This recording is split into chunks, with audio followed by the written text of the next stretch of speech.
I love you, Math.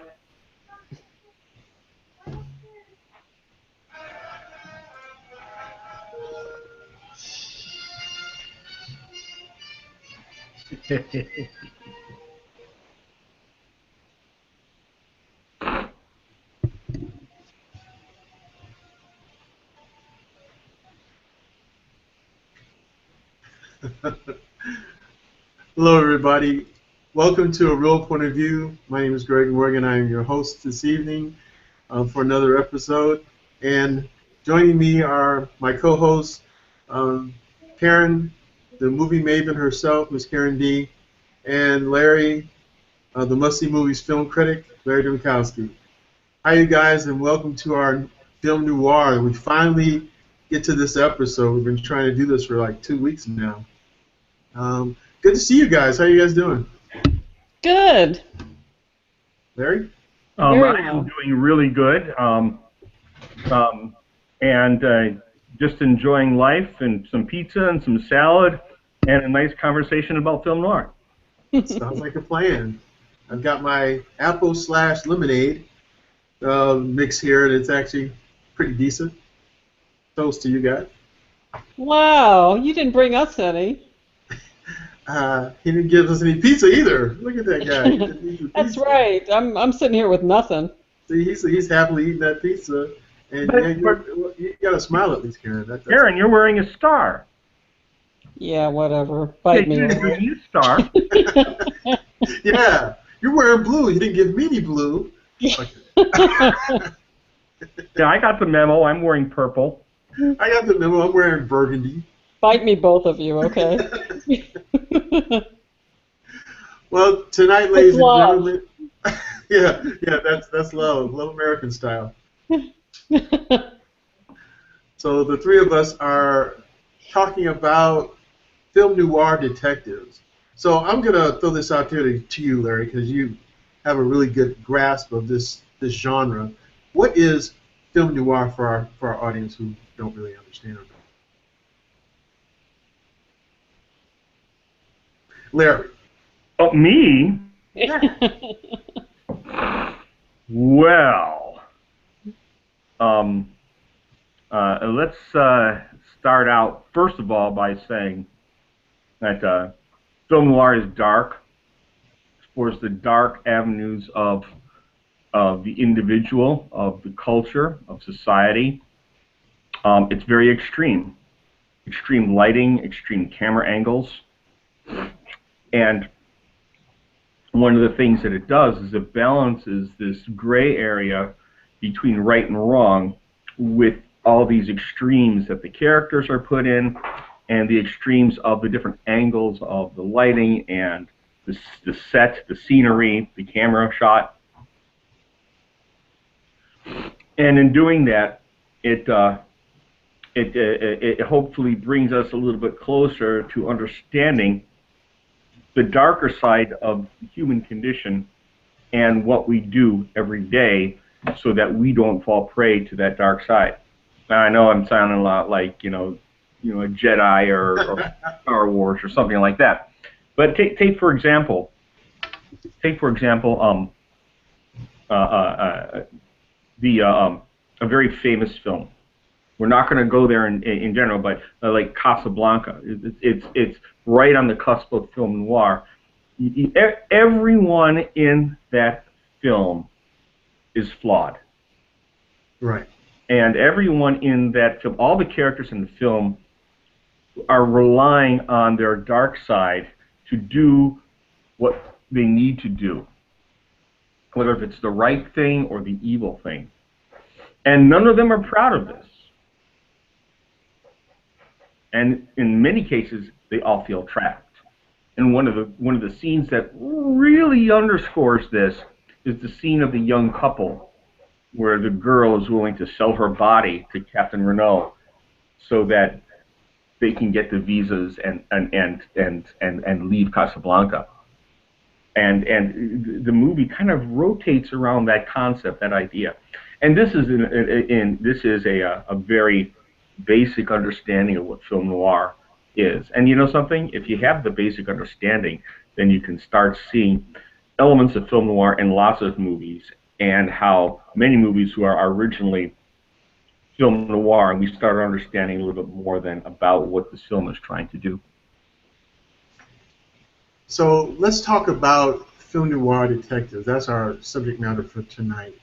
Now, I went in looking at just trying to do different films, and I wanted to focus more on some of the actors who play these detectives or detective-like people that weren't so overly popular, like the Humphrey Bogarts or the John Rafts or the like. And so I searched for a few people, and I found a few and that weren't as known, I would say, by the general public. And so I'm going to present those people today. But why don't we talk about the detectives themselves? The film noir detectives are kind of seedy, kind of ruthless in their own way. They, in many cases, mirror the people that they're after, mirror the criminals that we know to be criminals.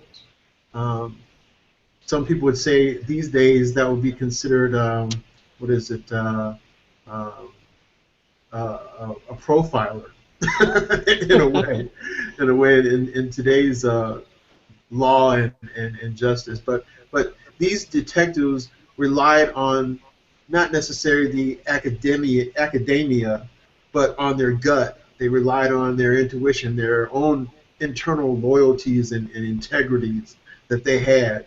Kind of very selfish in a way, Right. to get to the leads that they found, and they weren't shy in beating it out of somebody or doing things that they felt were going to get them to what their prize was, because that was what it was, the ultimate prize. You gave them a job, they wanted to get the job done. They wanted to get it done in their own way, whether that was what we would consider efficient or not. So I found that the different elements of the people that I found in the films, they were kind of like that, especially the first film that I'm going to talk about. What about you, Karen? Were you successful in finding a group of film detectives within that realm? We're talking pretty much with the late 40s or early 40s to like mid to late 50s, early 60s kind of detectives. Yeah, definitely, Greg. I mean, Hollywood movies are full of them because, fortunately, a lot of the best film noir was made during Hollywood's heyday, the golden age, which happened between the 40s and the 60s. So, plenty of examples, and I think too. I agree with what both you and Larry said regarding generally what happens with film noir, but I also think you can find in this particular genre lots of examples where people break those generalities or don't quite follow the rules in terms of how the film is constructed or how the film is lit, but they still evoke that whole sort of seedy element of film noir, where you're kind of taking a walk down the dark caverns of people's characters. So I think the two films that I want to talk about tonight sort of break some of those generalities. They don't abide by some of the generalities that you all discuss, but that you all have mentioned. But they honor the spirit of film noir, where they don't honor those generalities, and at the same time they also employ a lot of the characteristics that we expect from film noir. Cool. Well, you want to get us started? What's one of your films, and who's the detective? Well, the first film I want to talk about is Double Indemnity, and that's a 1944 film with Fred MacMurray, Barbara Stanwyck, and Edward G. Robinson.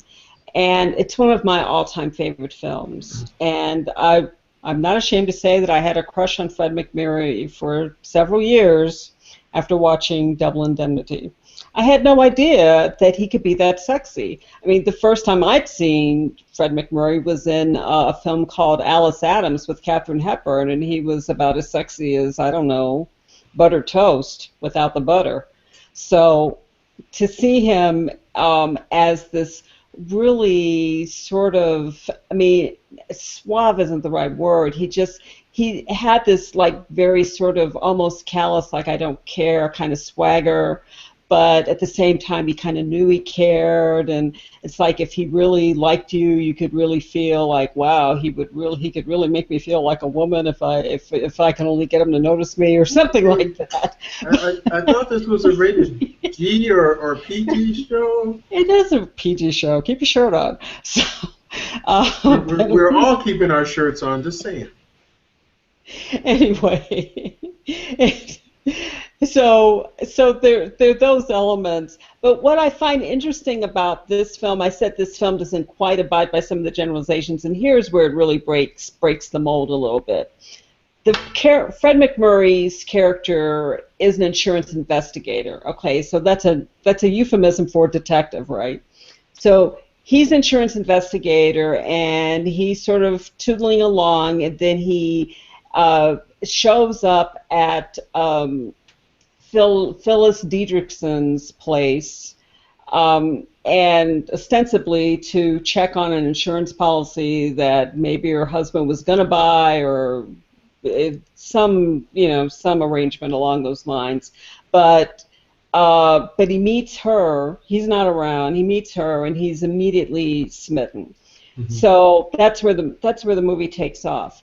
But while Fred MacMurray is an investigator, he's an investigator / detective. He's not really. He's really the mark, and he's also the perpetrator at the same time. Not only do you have Fred MacMurray in this film, you've got Edward G. Robinson, who is the boss of Fred MacMurray, and he is the real detective. And where this breaks the mold is that he's not one of these seedy guys who is kind of doing things his own way, but happens to do the right thing accidentally because he can't help himself, the way a lot of film noir detectives are. No, Edward G. Robinson is as good as gold. He's as true blue as they come. He's as straight as an arrow, and he really cares about his job, and he really cares about doing the right thing regarding the assets with which he's entrusted, i.e., the insurance premiums, and making sure that insurance claims are paid out in the correct way. He's got a passion about that. So that's him. So he's not this seedy guy who just sort of, slinks around breaks all the rules, but somehow does the right thing. He follows all the rules and does the right thing, and he gets his man because he follows all the rules and does the right thing. So that to me just sets up this interesting dynamic. And here's another place where this film really breaks the mold. The main relationship is not between Fred MacMurray and Barbara Stanwyck. Barbara Stanwyck plays Phyllis Diedrichson. That's not the main relationship. The main relationship is between Fred MacMurray's character and Edward G. Robinson's character. Those two, because they share so much in common, and Edward G. Robinson is a father figure to Fred MacMurray's character, and that's the love story. There's much more of a love story there than there ever was between Fred MacMurray and Barbara Stanwyck. But there's heat between Barbara Stanwyck and Fred MacMurray that you would never find in a 1944 film between two men. I'm just saying. So there's that. And then there's Barbara Stanwyck. And she kind of breaks the mold, in my opinion, regarding how women are dealt with in film noir movies, especially in 1944. She is not like some Moll. She's not, just this sort of, she's a femme fatale, definitely, but she drives the train. She calls the shots, and Fred MacMurray does what she says, and that's where he's the patsy, because he trusts her too much, and she pretty much kills him without, she does, practically speaking. So, so she's way smart way smarter than a lot of other women in film noir movies in 1944 or the 1940s are. And she's the perpetrator and she's the driver in a way that women necessarily aren't. So I really admire what Barbara Stanwyck did with this character. I don't know if that was originally conceived or if she turned it into that because of her portrayal. This film was directed by Billy Wilder and the script is by Raymond Chandler, so that the screenplay is very snappy, and that's the whole stock and trade. And nowadays you might consider the byplay or the talk play a little cheesy, but in 1944 that was crackling, because there's just so many sexual overtones, and the Hays Commission was still in evidence. So you had to be very careful about where you stepped, but they managed to sort of navigate those shows and but still show a movie with a lot of adult sexual tension. So that was also interesting for that movie. And it's just a great mystery. The movie starts out with Fred MacMurray in an office, and he looks like he's not in a good way. He looks unwell, but you're not really sure why. Is he sick? Does he have a stomach ache? Is he bleeding? Who knows? But he's talking into a microphone. He's talking into a dictaphone, and he starts telling the story. Mm-hmm. And you're immediately captivated by that. So it's really cool that this movie starts out where Fred MacMurray basically tells you, basically I'm a dead man walking. Here's what happened. And then he starts spinning this tale. And it's riveting to me from that point on. It's well written, it's so well acted. Edward G. Robinson is awesome. He's not at all boring, even though he's the straightest arrow I've ever seen in a film noir movie. He still is interesting, and you want to know what he's going to say next, and you like those parts of the dialogue. I know I do, where he tells like the stodgy, stick in the mud bureaucrats what to do with their stupid theories and what to do with their, procedures. He knows when to break the rule book and when not to. So it's a very interesting movie. I really enjoyed it, if you couldn't tell. What's interesting about this film, and first of all, it's a beautiful choice of a film. The American Film Institute has labeled it as one of the greatest films ever. And also, it happens to be considered the second archetype of film noir. Well, second archetype, the new archetype of film noir. So every film that came after that was changed because of that film, and how Billy Wilder, the director, how he manipulated the different things. Raymond Chandler wrote the story for it, and of course, he wrote a lot of the film noir films that we see today. Billy Wilder really cast this thing superbly well, and he was able to give us some personal touches to help us, lean into the film a little bit more.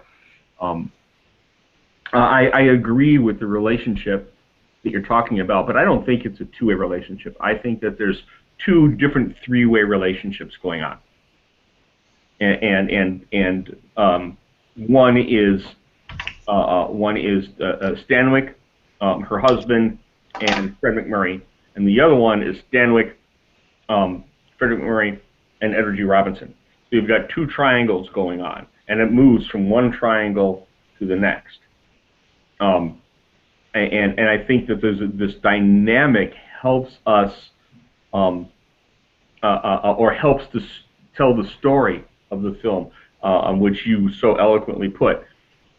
It's a marvelous film, and I give it high marks. It's one of my favorite of all time. As me, I agree. I've always liked this film, and I always liked the dynamic between Fred MacMurray and Barbara Stanwyck. And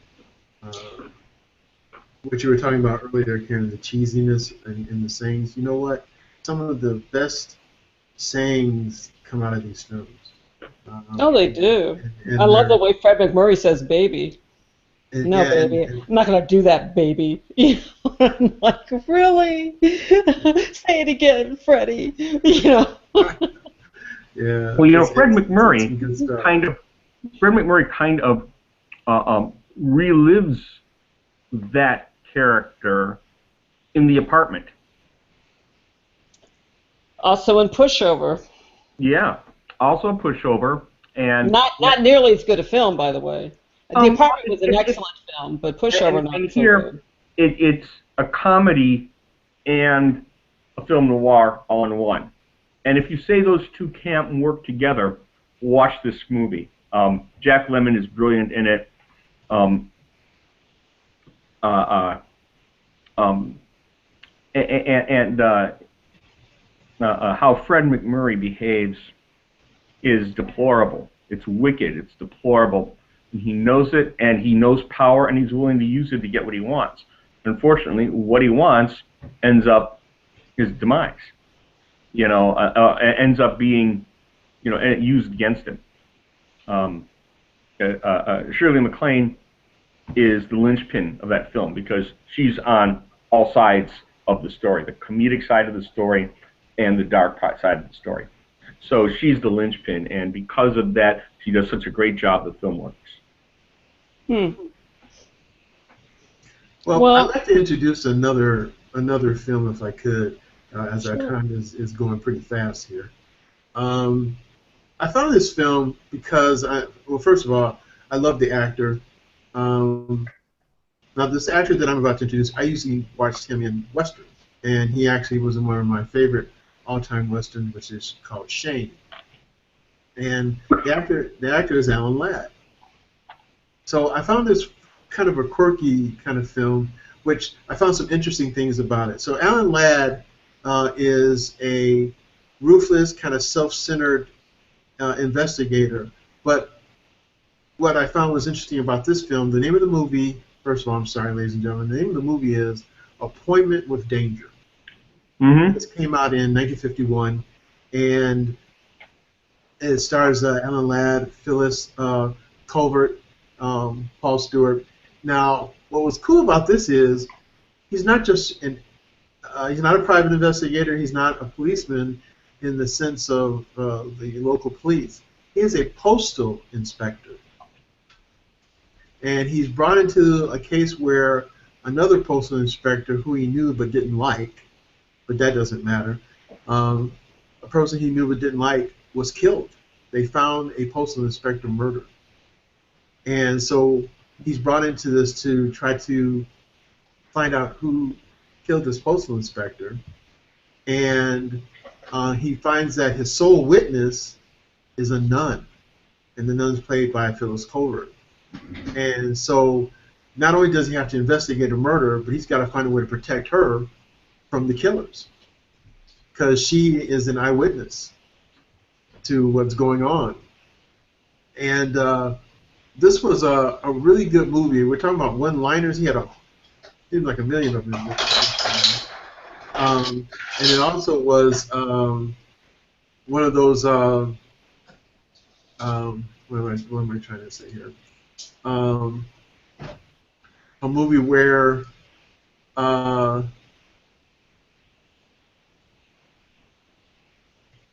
there are a lot of firsts in this film.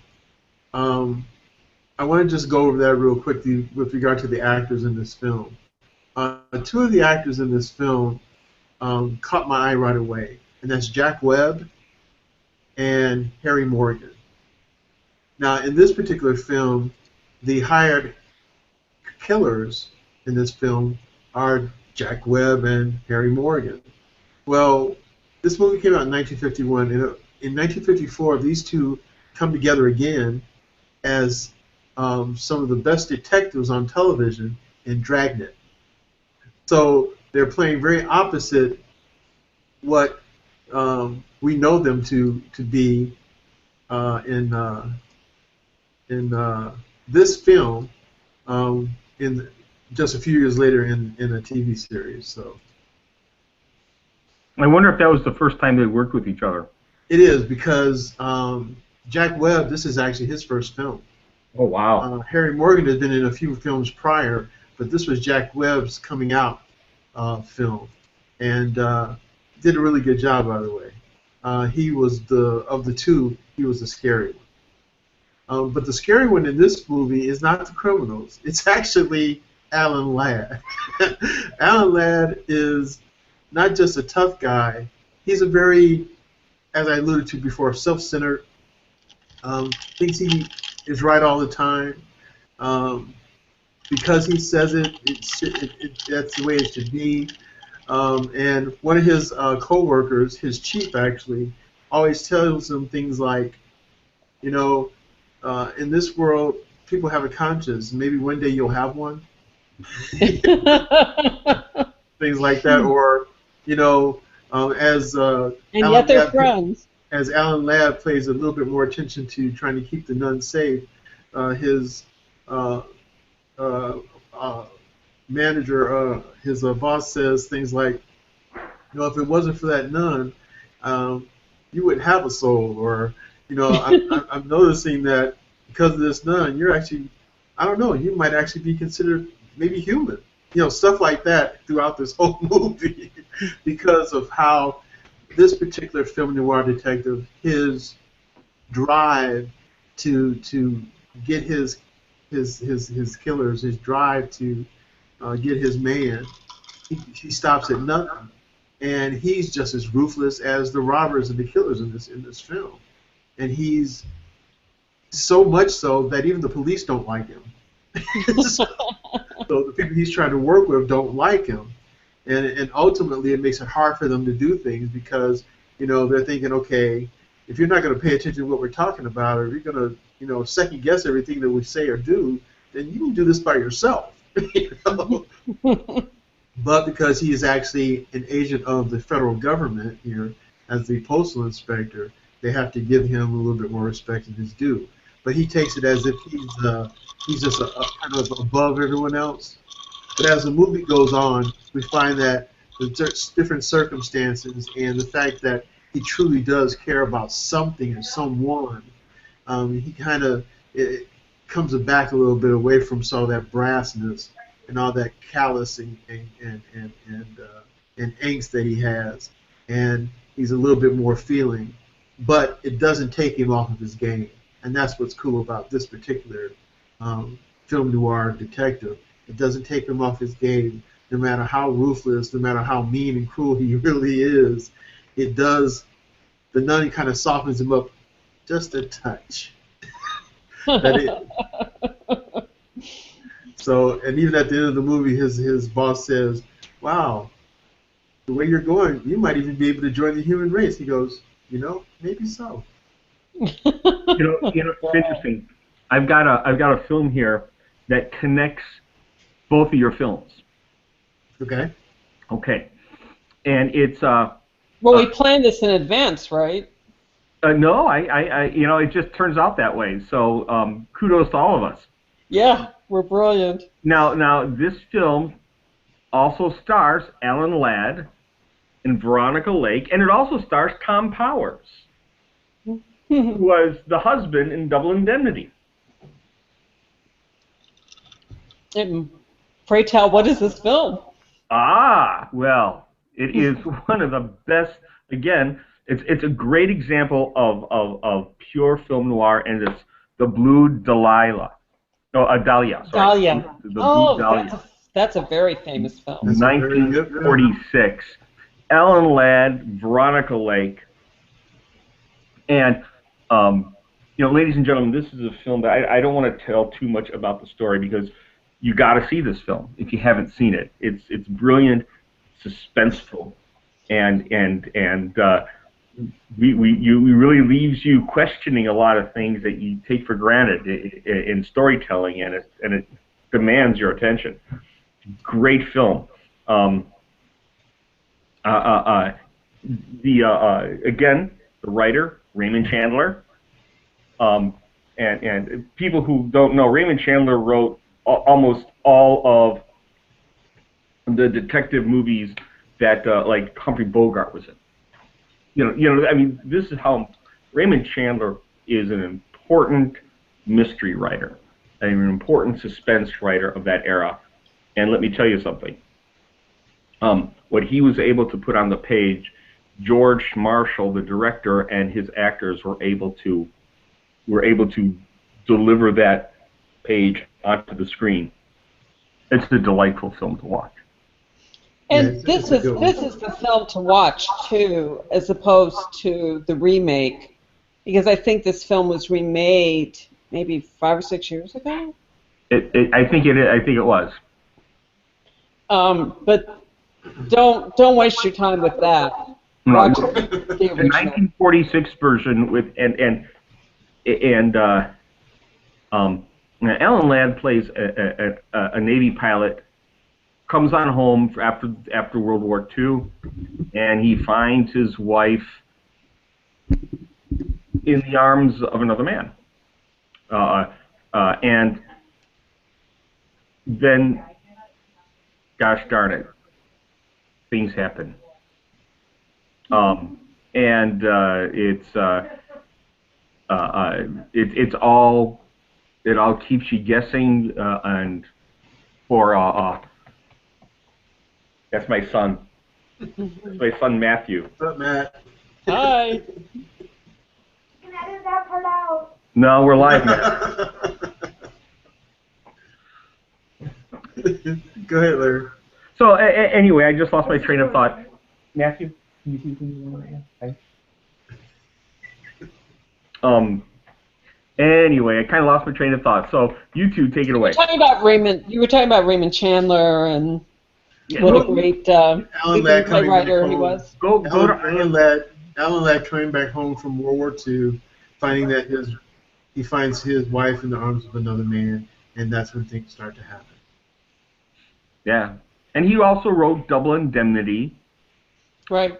And he also wrote the another Raymond Chandler film that is my second choice, and it stars Elliot Gould, and it's The Long Goodbye. Oh, The Long Goodbye, yeah, it's a good movie. 1973, and it's considered one of the last great film noir movies. And for those of you who don't think a film noir movie can be in color, watch this movie. It definitely can be. Mm-hmm. And so many of them were, actually. They were. But we're so used to that black and white screen and a few of the heyday stars, the Humphrey Bogart, James Cagney stars in these black and white films when that's not really what's happening here. It makes some of the camera work a little bit more difficult and some of the lighting a little bit more difficult, but you can bring on the extremes in different ways as well.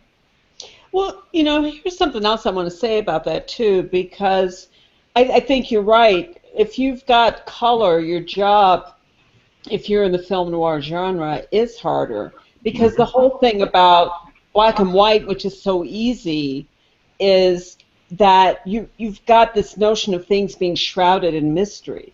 And when you're looking at a black and white palette, it's pretty easy to shroud things, because everything's shrouded. It means either black or it's white, or maybe some kind of shade of gray, but there's not a whole lot of illumination going on. And, maybe you're not doing that many daytime shots or whatever. But when, color, I think it's actually harder. You can shroud things in mystery, but maybe you also are going to hide things in plain sight, because you're going to have more vibrancy. But just having the vibrancy doesn't mean that things are any more illuminated. And that's the beauty of having, of doing this particular genre in color. Agreed. And one of the things that we don't talk about as well is that so many of the great westerns were actually shot in film noir, as film noir.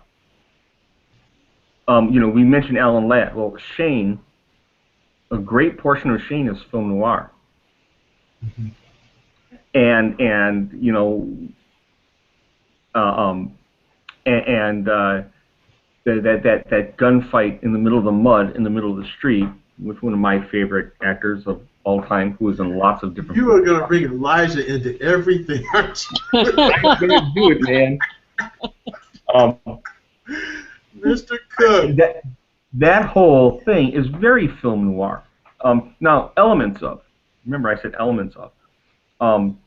But again, this movie explores the dark side of humanity, and right from wrong is not necessarily clear. Right.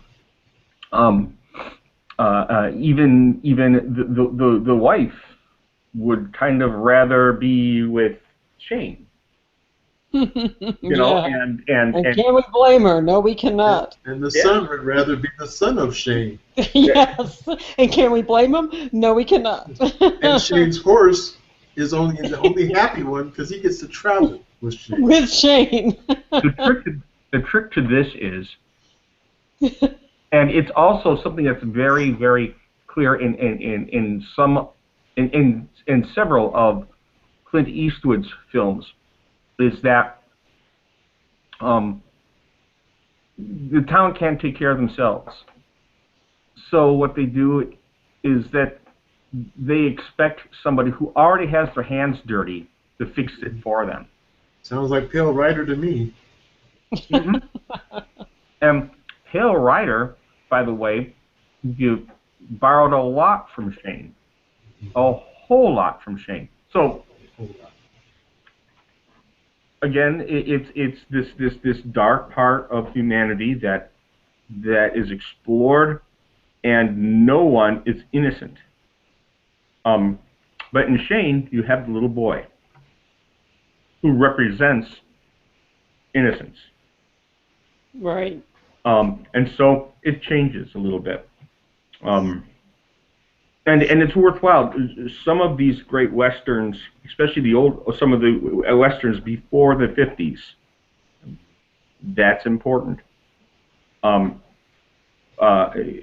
Really show a darkness that we don't necessarily see. You know, we see the man in the white hat and all this, but wait a second here.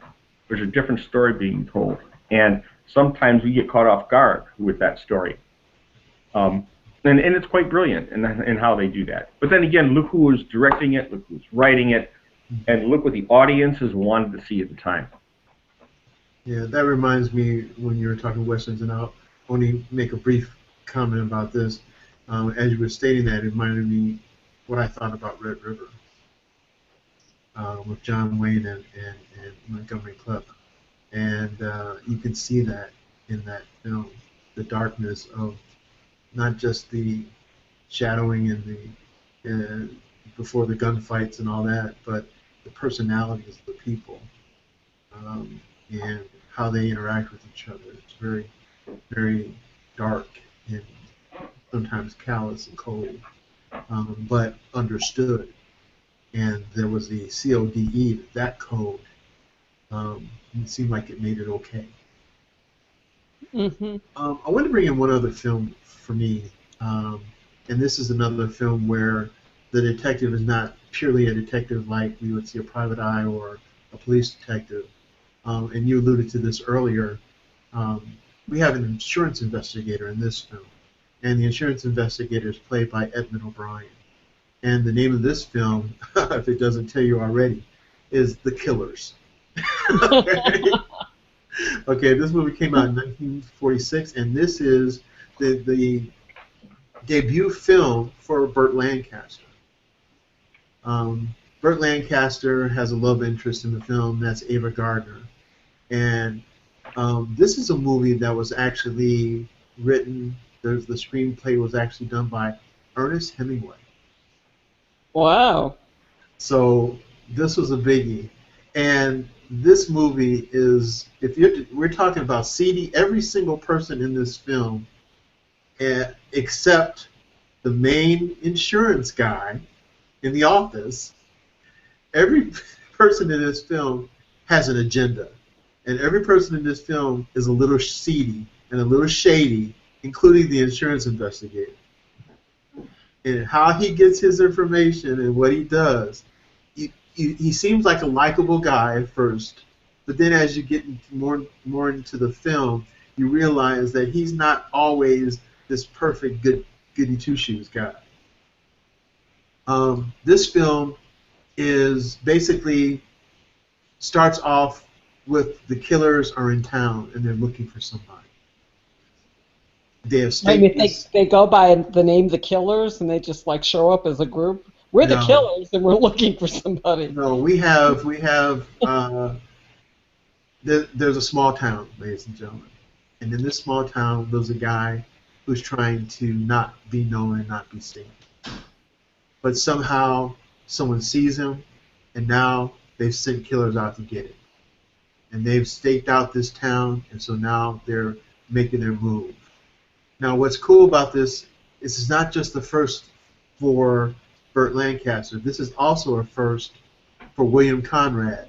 I don't know if people out there are familiar with the TV show Canon, where William Conrad plays a detective.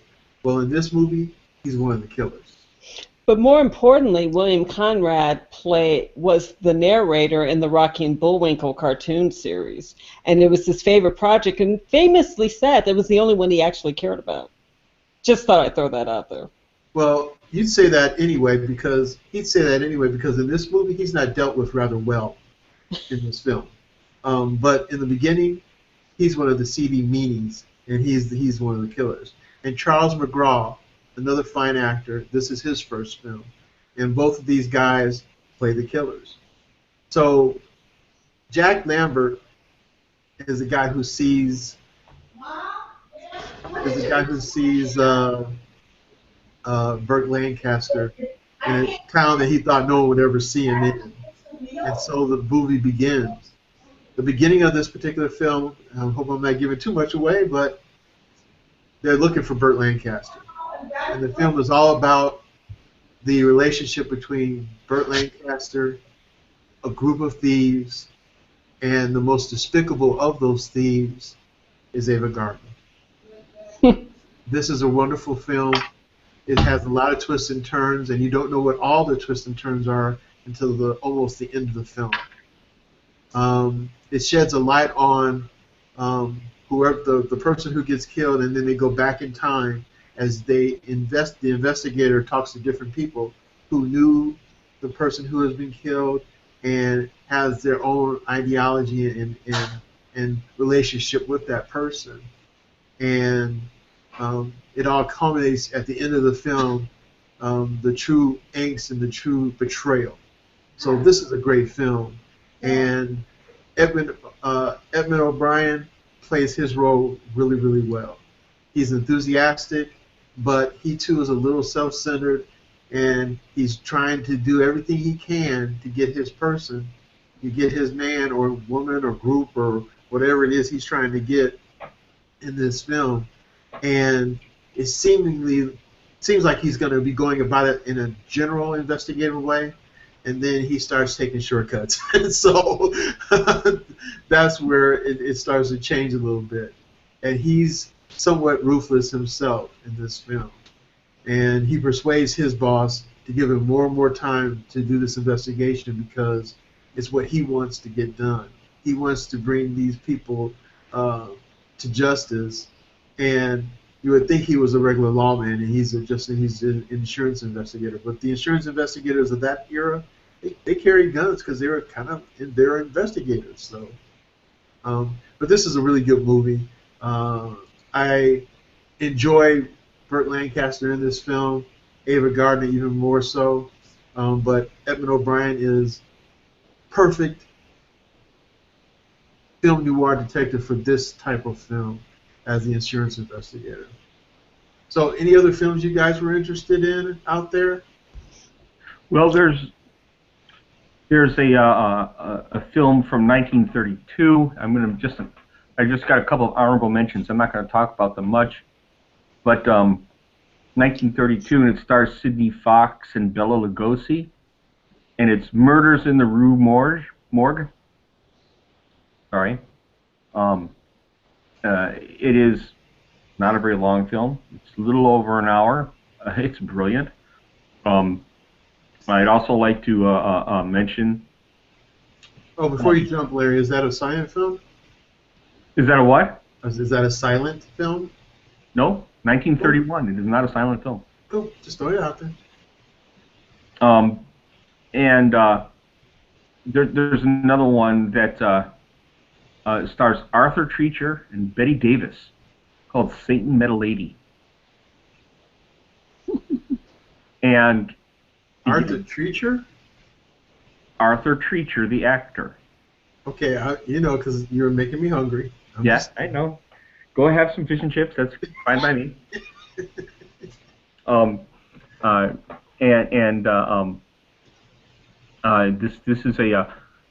This is again. There's a couple of genres happening in this: the detective genre, the film noir genre, and the comedy genre. And Betty Davis just kills this film.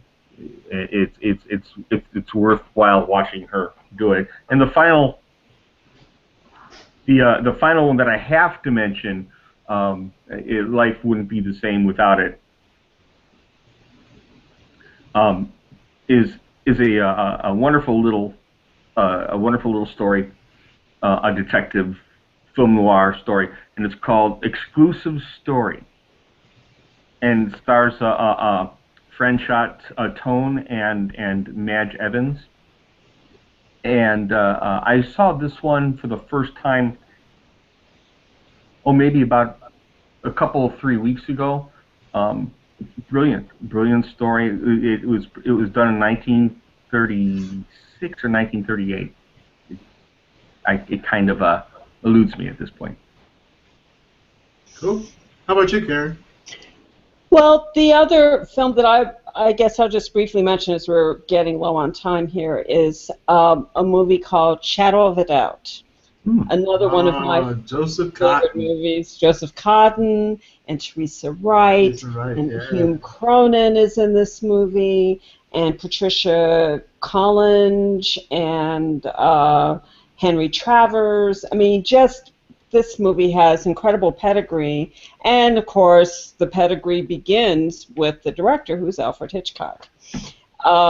Just an amazing film, but I mentioned when we started our broadcast, I mentioned that the two films I wanted to talk about kind of bend some of the presumptions that we have about film noir, and this is one of those films as well, because you have Teresa Wright, who's a young woman, probably like early 20s or so, and she's pretty bored with her life in this idyllic California suburb, and she really wants something exciting to happen, and just as things get really stultifying, her family gets a telegram, or her mother gets a telegram that her younger brother's coming into town. Yay!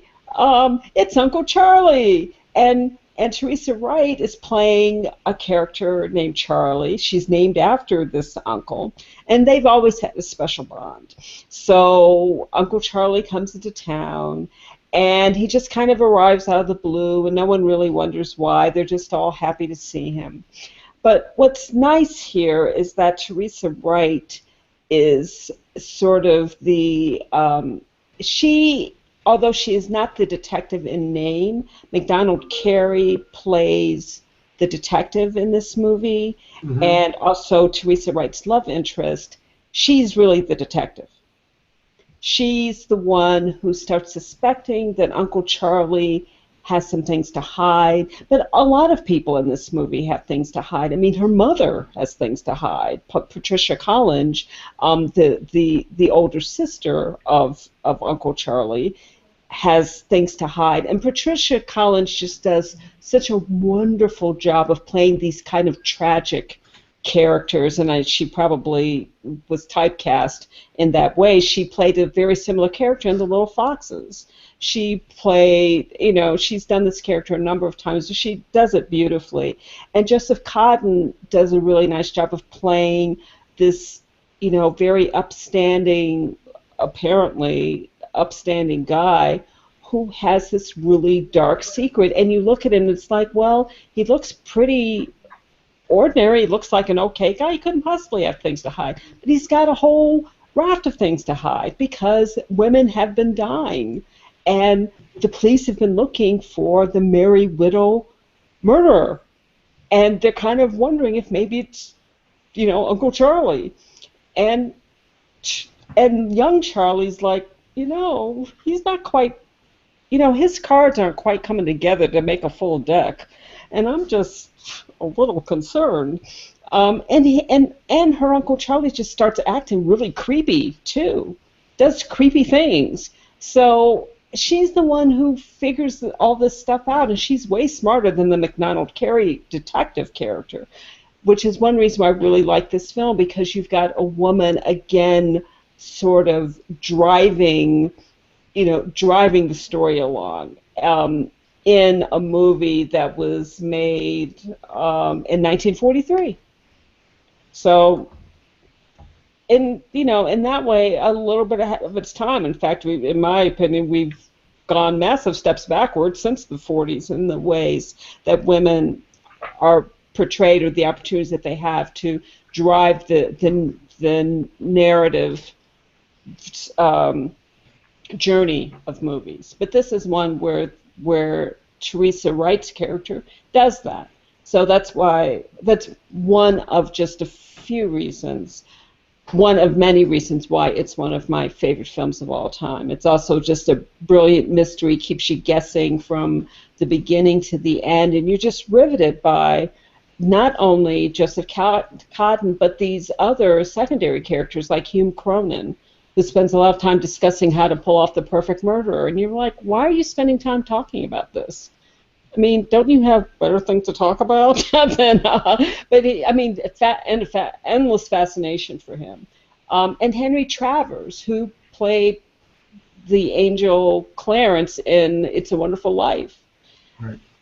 Amazing character actor. He's done does all different kinds of characters, from in the cowboy movies from the 30s and 40s, all the way through film noir, all kinds of things. But he's like the understanding father of young Charlie, who also just has no idea that the Uncle Charlie's so creepy. Well, I have a movie as my must-see also.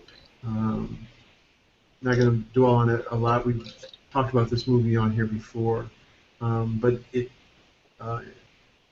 makes sense because of the theme of the show.